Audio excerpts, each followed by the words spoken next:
que o seu dia e a sua semana sejam abençoados. Bem-vindos a mais uma conversa aqui no nosso espaço de análise. Hoje a gente tem um material, olha, fascinante pela frente. Um texto com milhares de anos que parece que foi escrito ontem, que é o capítulo 9 do livro de Provérbios. Para nos guiar, a gente está com anotações de duas bíblias de estudo bem conceituadas, a Holman e a Nova Almeida Atualizada. E a nossa missão aqui é tentar decifrar a peça de teatro que se desenrola neste capítulo. É uma ótima maneira de escrever, porque é exatamente isso, sabe? É uma peça de teatro sobre a escolha mais fundamental da vida. De um lado do palco, a gente tem a sabedoria preparando um banquete incrível. Do outro, a loucura, fazendo um chamado que também é alto, mas muito diferente. O ponto todo aqui é a gente entender não só o que cada uma oferece, mas principalmente qual é o destino final de quem aceita cada um desses convites. Certo, vamos mergulhar nisso então. A cena abre com a sabedoria e ela não está parada, né? Esperando as coisas acontecerem. O texto diz que ela edificou a sua casa, lavrou as suas 7 colunas, abateu seus animais, misturou seu vinho e arrumou a sua mesa. Quer dizer, isso é uma produção. Ela está trabalhando ativamente. Com certeza, e cada detalhe dessa preparação é carregado de significado. As fontes que a gente tem aqui destacam que as 7 colunas, por exemplo, não são um detalhe arquitetônico aleatório. O número 7, na cultura da época, frequentemente simboliza perfeição, totalidade. Então, a casa dela não é uma construção qualquer, é uma estrutura completa, perfeita e estável. É tipo um lugar seguro. E o vinho misturado? Minha primeira impressão seria um vinho aguado, sabe, de qualidade inferior. Mas as notas de estudo dizem que é exatamente o contrário, certo? Exatamente o oposto. Naquele tempo, misturar o vinho significava adicionar especiarias, mel, aromas. Era um processo para torná-lo mais agradável, mais potente e mais valioso. Era uma bebida de luxo. Ah, entendi. Então, some tudo. Uma casa perfeita, comida de primeira, uma bebida especial. A sabedoria não está oferecendo sobras ou algo improvisado. Ela está oferecendo o seu melhor. É uma metáfora poderosa para a qualidade e a substância da instrução que ela oferece. Faz todo sentido. É como a diferença entre um curso universitário bem estruturado e um vídeo de dicas rápidas na internet. Um tem base, estrutura, substância. O outro pode ser atraente, mas é superficial, e ela não guarda isso para si. O texto diz que ela envia suas servas aos lugares mais altos da cidade para gritar o convite. É um marketing aberto, transparente. E essa publicidade é um ponto-chave. Em outras partes de Provérbios, o mal opera nas sombras, né? Nos becos, através de sussurros. A sabedoria, não, ela vai para a praça pública. O convite dela é para todos ouvirem. Quem é simples, venha para cá. E aos que não têm juízo, ela diz, venham, comam do meu pão e bebam do vinho que misturei. Ela está buscando ativamente os que mais precisam, sabe? Os inexperientes, os que são facilmente enganados. A proposta é clara. Deixem a ingenuidade e venham aprender um caminho que leva à vida. E bem no meio dessa cena do banquete, o texto faz uma pausa que, confesso, na primeira leitura me pareceu totalmente aleatória. De repente, o autor começa a falar sobre dar conselhos. Diz algo como, não repreenda o zombador, porque ele o odiará. Repreenda o sábio e ele o amará. Parece que mudou de assunto. Mas as fontes que a gente analisou argumentam que essa pausa é, na verdade, a chave. É isso. Não é uma pausa, é um filtro. O texto está nos dizendo que, embora o convite da sabedoria seja público e para todos, a verdade é que nem todos vão aceitá-lo. E a diferença está na atitude do coração. Tentar corrigir o zombador, a pessoa que já se acha dona da verdade e debocha da instrução, é como falar com uma parede. A reação é ódio, desprezo. É a pessoa que, quando você aponta um erro, em vez de refletir, ela te ataca. A gente vê isso o tempo todo, especialmente online. Exatamente essa a dinâmica. A pessoa não debate a ideia, ataca o mensageiro. Perfeito. Por outro lado, o texto diz, dê instrução ao sábio e ele se tornará mais sábio ainda. A pessoa que busca a sabedoria, mesmo que ainda não a tenha, ela anseia por correção. Ela entende que feedback é um presente. Então, esses versículos definem a audiência do banquete. A porta está aberta para os simples e faltos de juízo que querem aprender. Mas os zombadores, com sua arrogância, se excluem. E para amarrar tudo isso, vem o versículo 10, talvez o mais famoso do livro. O temor do Senhor é o princípio da sabedoria, e o conhecimento do santo é prudência. A localização dele aqui, depois do filtro e antes da próxima cena, parece estratégica demais para ser coincidência. Com certeza. Ele funciona como a tese central, sabe? A fundação de toda essa peça. O texto está dizendo, você quer saber como ter o discernimento para escolher o banquete certo? Como obter um coração ensinável em vez de um coração zombador, começa aqui. A reverência a Deus, o reconhecimento de que não somos o centro do universo, é o ponto de partida. É essa perspectiva que calibra a nossa bússola moral e intelectual para conseguir diferenciar os convites que a gente vai ouvir a seguir. E essa transparência toda da sabedoria, esse banquete às claras, cria um contraste absurdo com a outra anfitriã da cidade, que também está de portas abertas, mas com uma intenção completamente diferente, né? Vamos falar da mulher loucura. Vamos lá.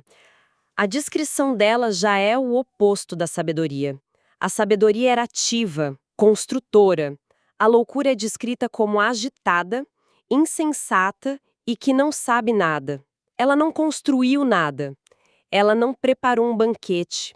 Ela simplesmente senta-se numa cadeira, nos lugares altos da cidade, e chama quem passa.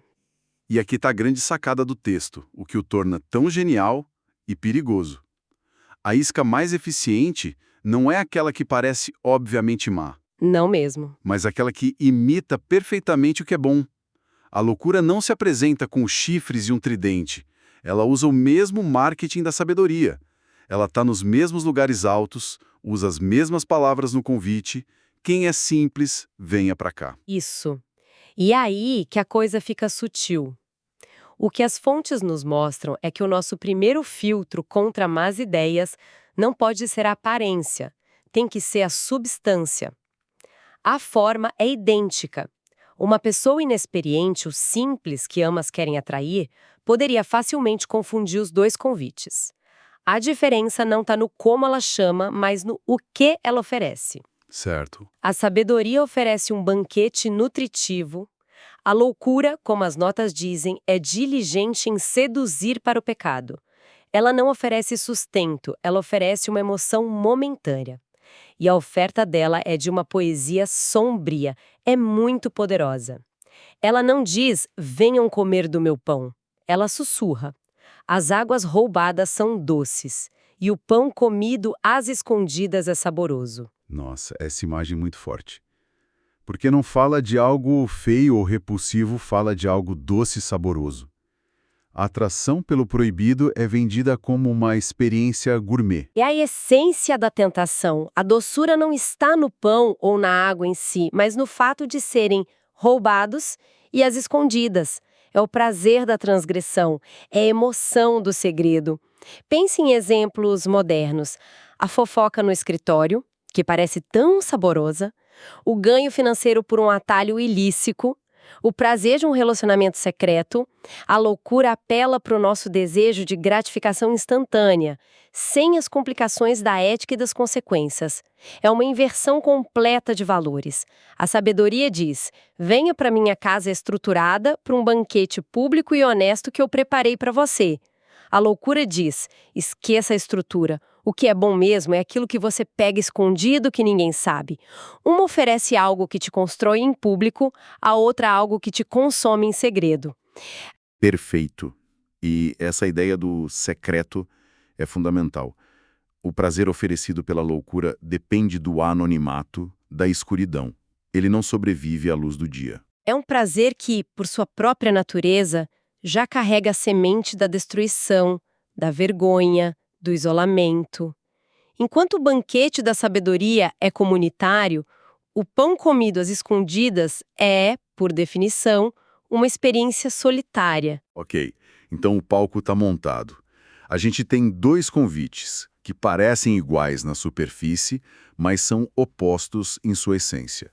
Um leva à vida, ao entendimento, a uma casa com 7 colunas. E o outro, para onde leva, afinal, o caminho das águas roubadas? Qual é o preço no cardápio da loucura? Essa é a pergunta de $1 milhão. E o final do capítulo responde de uma forma, olha, brutalmente honesta, sem rodeios. É um dos finais mais sombrios e diretos do livro. Sobre os que aceitam o convite da loucura, o último versículo diz: Eles, porém, não sabem que ali estão os mortos, os seus convidados estão nas profundezas da sepultura. Eles, porém, não sabem. Essa frase é a que mais me arrepia. Não é que eles sabem o risco e decidem correr. Eles entram na casa dela seduzidos pela promessa do prazer secreto, sem ter a menor ideia de que estão entrando num mausoléu. É uma ignorância fatal. Totalmente. A ignorância é a peça central da tragédia. Eles são enganados. E as nossas fontes ressaltam um ponto crucial aqui. Quando o texto fala de mortos e sepultura ou Sheol no hebraico original, não está falando só da morte física no futuro. A linguagem aponta para uma realidade espiritual presente. É como se, ao aceitarem o convite, eles já estivessem mortos por dentro. Os convidados da loucura são como zumbis, ainda andam, respiram, comem o pão escondido, mas já estão na esfera da morte. Então, o banquete da loucura é uma armadilha. A fachada é de prazer, mas o interior da casa é um cemitério. Ela não tem convidados, ela tem vítimas. E elas nem percebem isso. Exatamente. O apelo ao prazer imediato e secreto cega os convidados para a realidade devastadora do seu destino. Eles estão tão focados na doçura da água roubada que não veem que estão bebendo veneno. Enquanto a sabedoria promete mais anos de vida, a loucura, por trás da sua propaganda sedutora, oferece a morte como prato principal. E a pior parte é que ela não anuncia isso no menu. Uau! Então, resumindo essa peça inteira, o capítulo 9 nos deixa com essa imagem inesquecível. 2 mulheres, 2 casas, 2 convites. De um lado, um banquete público, fruto de muito trabalho, oferecendo substância, sabedoria e, por fim, vida. Do outro, um chamado impulsivo para prazeres secretos, para águas roubadas que têm um gosto doce no momento, mas cujo preço é a morte. A escolha é apresentada de uma forma quase cinematográfica. E é uma alegoria brilhante sobre as escolhas que todos nós enfrentamos diariamente. Talvez não de forma tão dramática, com figuras femininas nos chamando na rua, mas o princípio é o mesmo. É a escolha constante entre buscar o que é sólido, o que exige esforço, discernimento e às vezes até uma correção dolorosa, e ceder ao que é fácil, passageiro e destrutivo, mas que se apresenta de forma tão sedutora. A loucura sempre vai fazer o seu atalho parecer mais atraente que a estrada da sabedoria. E isso nos leva a um pensamento final para refletir. O texto insiste que os convidados da loucura não sabem que estão a caminho da ruína. Eles são completamente enganados pela doçura momentânea, pelo marketing inteligente. Isso nos força a perguntar: que águas roubadas, sutis em nossas próprias vidas podem parecer doces e inofensivas agora, mas que na verdade estão nos conduzindo por um caminho cujo destino final a gente não está considerando totalmente? Uma pergunta fundamental, porque talvez a maior arma da loucura não seja a sua oferta, mas a nossa ignorância sobre o preço real que ela cobra no final. Que Deus abençoe todos os ouvintes.